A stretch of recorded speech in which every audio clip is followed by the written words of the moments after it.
স্ত্রী কি স্বামীর নাম ধরে ডাকতে পারবে? অনেকে স্বামীকে ভাই বলে ফেলে, এতে কি গুনাহ হবে? মাথা আছড়ানোর পর যে চুল ওঠে তা কি করব? অনেক সময় নামাজের সিজদায় কয়টা দিয়েছি, দুইটা না একটা মনে থাকে না, তাহলে করণীয় কি? নামাজে অমনোযোগী হলে নামাজ হবে কিনা? পিরিয়ড চলার সময় সকাল বিকাল 3 কুল পড়তে পারবো কিনা? গোস্তকে কি মাংস বলা যাবে? গরম কোনো খাবার ফু দিয়ে খাওয়া কি জায়েজ নেই? কিভাবে দোয়া করলে দোয়া কবুল হয়? দাঁড়িয়ে কি মিসওয়াক করা যাবে? বিনা প্রয়োজনে ইচ্ছে করে সিজার করা কি জায়েজ আছে? ছবি আঁকা, ঘরে পুতুল রাখা, এগুলো কি গুনাহের কাজ? অন্ধকারে নামাজ পড়া যায় কিনা?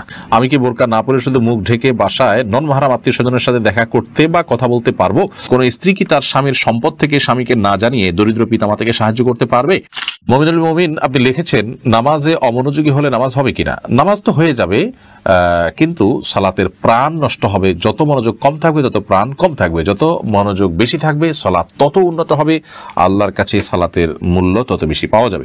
তানজিলা সুলতান আপনি লিখেছেন, আকিকা দেওয়া কি বাধ্যতামূলক? আকিকার বিধান কি ওয়াজিব নাকি সুন্নাহ? এটা নিয়ে ইখতিলাফ আছে, তবে বিশুদ্ধ মত অনুযায়ী আকিকা দেওয়া সুন্নাহ, এটা ওয়াজিব নয়। সাধ্য থাকলে দিবেন, কেউ না দিলে এর জন্য গুনাহগার হবেন না। তো আপনি প্রশ্ন লিখেছেন, দাঁড়িয়ে কি মিসওয়াক করা যাবে? এক লোক বলেছিল দাঁড়িয়ে মেসওয়াক করা নাকি বিদআত, সঠিক আমলটি জানাবেন। না, এরকম কোনো কথা না যে দাঁড়িয়ে মেসওয়াক করাটা বিদআত। মেসওয়াক এমন একটা আমল, এটা দাঁড়িয়ে বসে যে সব অবস্থায় করা যাবে, দাঁড়িয়ে মেসওয়াক করাতে কোনো অসুবিধা নেই। সেলিনা আক্তার লিখেছেন, বিনা প্রয়োজনে ইচ্ছে করে সিজার করা কি জায়েজ আছে? সিজার করলে যেহেতু মানুষ দুর্বল হয়, ক্ষতিগ্রস্ত হয় নানা দিক থেকে, অতএব বিনা প্রয়োজনে ইচ্ছা করে এটা করাটা হারাম না হোক, অন্তত কারহাত থেকে খালি হওয়ার কথা নয়। কারণ হলো, আপনি নিজেকে বিপদের মুখে ফেলেন, ইচ্ছাকৃত আপনি কোনো ক্ষতির মুখোমুখি পড়েন, এটা মাকরুহ। বিধায় একান্ত প্রয়োজন ছাড়া সিজার করা, যদি সিজারের মাধ্যমে ক্ষতিগ্রস্ত হওয়ার আশঙ্কা থাকে তাহলে সেটা মাকরুহের মধ্যে পড়বে। খন্দকার ঋতু আপনি লিখেছেন, আমার স্বামীর বোনের স্বামীর সামনে যাওয়া যাবে কিনা? আপনার স্বামীর বোনের স্বামীর সামনে আপনি যেতে পারেন কিনা, যদি তার বয়স আমার বাবার বয়সীয় হয়। তিনি যদি অনেক বৃদ্ধ হন, বাবার বয়সী বলে কোনো কথা নেই, যদি অনেক বৃদ্ধ হন তাহলে সেই ক্ষেত্রে তার সামনে আপনি যেতে পারেন, যদি ফিতনার কোনো আশঙ্কা না থাকে যে তিনি আপনাকে নিয়ে বাদ চিন্তা করবেন, আপনার মনে বাদ চিন্তা আসবে, এরকম কোনো সুযোগ নেই, এত বয়স হয়ে গেছেন। এরকম যদি হয় তাহলে সেক্ষেত্রে আপনি তার সামনে যেতে পারেন। নর্মাল বিধান হলো না, আপনি আপনার স্বামীর বোনের যে স্বামী তার সামনে আপনি, অর্থাৎ আপনার ননদের স্বামী যিনি, তার সামনে আপনি যেতে পারেন না, জায়েজ নাই, পর্দা করতে হবে। মারিয়া ইসলাম লিখেছেন, ছবি আঁকা, ঘরে পুতুল রাখা, এগুলো কি গুনাহের কাজ? ছবি আঁকা বা ঘরে পুতুল রাখা, মানুষের ছবি যদি, প্রাণীর ছবি যদি হয় সেটা অঙ্কন করা গুনাহের কাজ। এমনি আপনি অন্য কিছুর প্রাণীর ছবি আঁকলে এটা গুনাহের কাজ নয়।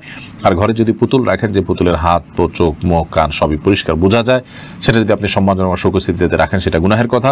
বাচ্চারা খেলনা হিসাবে ব্যবহার করছে, অসম্মানজনকভাবে সাধারণত পড়ে থাকে, সেটাকে অনেক ওলামা কেরাম জায়েজ বলেছেন। না রাখাটাই হলো তাকওয়ার দাবি। ফারিয়া বেগম আপনি লিখেছেন, গরম কোনো খাবার ফু দিয়ে খাওয়া কি জায়েজ নেই? যেমন চা বা গরম কোনো তরকারি, ভাত ফু দিয়ে খাওয়া, এটা কতটুকু সঠিক? গরম কোনো কিছু এটা আপনার ফু দেওয়া হাদিসে নিষেধ আছে, এবং আলহামদুলিল্লাহ নবী করিম সাল্লাল্লাহু আলাইহি ওয়াসাল্লামের অনেক আদেশ নিষেধের ব্যাপারে পরবর্তীতে সায়েন্স প্রমাণ করেছে যে সেগুলো যথার্থ এবং বিজ্ঞানসম্মত, এবং সেগুলো মানার মধ্যেই আমাদের কল্যাণ নিহিত আছে। তো বিজ্ঞানের সেটা প্রমাণ হোক বা না হোক, নবী করিম সাল্লাল্লাহু আলাইহি ওয়াসাল্লামের নির্দেশনা সেটি ওহীর মাধ্যমে আসছে, বিজ্ঞান তো মানুষের গবেষণা মাত্র, এটা নবী করিম সাল্লাল্লাহু আলাইহি ওয়াসাল্লামের নির্দেশনাকে সার্টিফাইড করতে পারে না। আমি শুধুমাত্র বোঝার সুবিধার জন্য বললাম। যাই হোক, তো গরম খাবারে ফু দিয়ে বা কোনো খাবারে ফু দিয়ে সেটাকে ঠান্ডা করা তারপরে খাওয়া, এটা জায়েজ না, এটা নিষেধ আছে হাদিসে, এটা স্বাস্থ্যের জন্য ক্ষতিকর। আমাদের শ্বাস প্রশ্বাস এর সাথে এর অনেক সম্পর্ক আছে, এবং এর ফলে অনেকভাবে আমরা ক্ষতিগ্রস্ত হতে পারি। তো এই জন্য ফু দেওয়া নিষেধ। আমরা গরম করার জন্য কোনো কিছু দিয়ে বাতাস করতে পারি অথবা অপেক্ষা করতে পারি, তারপর আমরা খাবো। আর গরম খাওয়াও, একবারে খুব বেশি গরম খাবারও গ্রহণ করতে হাদিসে নিষেধাজ্ঞা আছে। চা, তরকারি বা ভাত যেটাই হোক, এটাতে ফু দেব না, আমরা হয় অপেক্ষা করবো, নাহলে অন্য কিছু দিয়ে বাতাস করবো। রিফাত হাসান লিখেছেন, অন্ধকারে নামাজ পড়া যায় কিনা? অন্ধকারে নামাজ পড়া যায়, কিন্তু স্বাভাবিক অবস্থাতে যেখানে রুকু সিজদার জায়গা দেখা যায় না, এরকম জায়গা নামাজ পড়াটাকে অনেক ওলামা কেরাম মাকরুহ বলেছেন। আপনি যদি আলো আধারের মধ্যে পড়েন আপনার মনোযোগ সৃষ্টি করার জন্য এবং রুকু সিজদার জায়গাগুলো দেখা যায়, তাহলে সেক্ষেত্রে কোনো অসুবিধা নেই। কেচ আলভি হেদায়েত শুভ আপনি লিখেছেন, কোন স্ত্রী কি তার স্বামীর সম্পদ থেকে স্বামীকে না জানিয়ে দরিদ্র পিতামাতাকে সাহায্য করতে পারবে? স্বামীর সম্পদ থেকে সরাসরি স্বামী মালিক হলে সেখান থেকে তিনি স্বামীকে না জানিয়ে করতে পারবেন না। হ্যাঁ, স্বামীর যদি মনোসম্মতি থাকে, স্বামী জানলেও নিষেধ করবেন না, এরকম পরিস্থিতিতে তিনি স্বামীকে না জানিয়ে নিজের বাবা মার জন্য টাকা পয়সা নিতে পারেন। পারেন যদি জানেন যে এই পরিমাণ নিলে তিনি অসম্মত হবেন না। তবে যদি এমন হয় স্ত্রীর নিজের খরচের জন্য তিনি স্বামীর কাছ থেকে নিয়েছেন, হাত খরচের জন্য নিয়েছেন, চেয়ে নিয়েছেন, এরপরে সেটা বাবা মাকে দিয়েছেন, সেই সুযোগ তার আছে। মাহমুদ আক্তার লিখেছেন, আমি কি বোরকা না পরে শুধু মুখ ঢেকে বাসায় নন মাহরাম আত্মীয় স্বজনের সাথে দেখা করতে বা কথা বলতে পারবো? যদি মুখ ঢাকের, বোরকা পরা ছাড়া আপনি যে কোনোভাবে সৌন্দর্য ঢাকলেই হবে। এরপর আপনি নন-মাহরাম আত্মীয়স্বজনের সাথে যদি দেখা করার প্রয়োজন হয় করতে পারেন, তবে কাপড় চোপড় যেন এমন আকর্ষণীয় না হয় যে তাদের দৃষ্টিকে আকর্ষণ করে। আর কথা তো আপনি বলতে পারেন, পর্দার আড়াল থেকে আপনি কথা বলতে পারেন এবং নিজের সৌন্দর্যকে ঢেকে কথা বলতে পারেন। কথার মধ্যে কোমলতা সৃষ্টি করবেন না, কৃত্রিমতা সৃষ্টি করবেন না, স্বাভাবিক কথা বলবেন। আল্লাহ বলছেন কুলনা কাওলাম মারুফা, সে আয়াতের আলোকে আপনি কথা বলতে পারেন, স্বাভাবিক কথা। তাওহিদুল ইসলাম সজীব আপনি লিখেছেন, কিভাবে দোয়া করলে দোয়া কবুল হয়? খুব মনের গভীর থেকে দোয়া করলে, দুরূদ শরীফ পড়ে দোয়া করলে, সঠিক হালাল কিছু আল্লাহর কাছে চাইলে, কায়েম রব্বাকে চাইলে, চাইতে থাকলে এবং তাড়াহুড়া না করলে দোয়া কবুল হয়। রোশনার আপনি লিখেছেন, অনেক সময় নামাজের সিজদায় কয়টা দিয়েছি, দুইটা না একটা মনে থাকে না, তাহলে করণীয় কি? সালাতের সিজদা কয়টা দিয়েছেন যদি আপনি নিশ্চিত মনে হয় যে কম দিয়েছেন তাহলে আরেকটা দিবেন, আর যদি কয়টা দিয়েছেন সন্দেহ হয় তাহলে বেশিরভাগ যেটা মনে হয় সেটা করবেন, পরে সিজদা সৌদিয়া নেবেন। আর যদি আপনার 50-50 থাকে যে একটা দিয়েছি দুইটা দিয়েছি, কোনোটাই প্রতি মন প্রবলভাবে টানে না, তাহলে সেক্ষেত্রে আপনি একটা দিয়েছেন অর্থাৎ কমটা ধরে আপনি আরেকটা দিয়ে তারপর সিজদা সৌদিয়া নামাজ শেষ করবেন।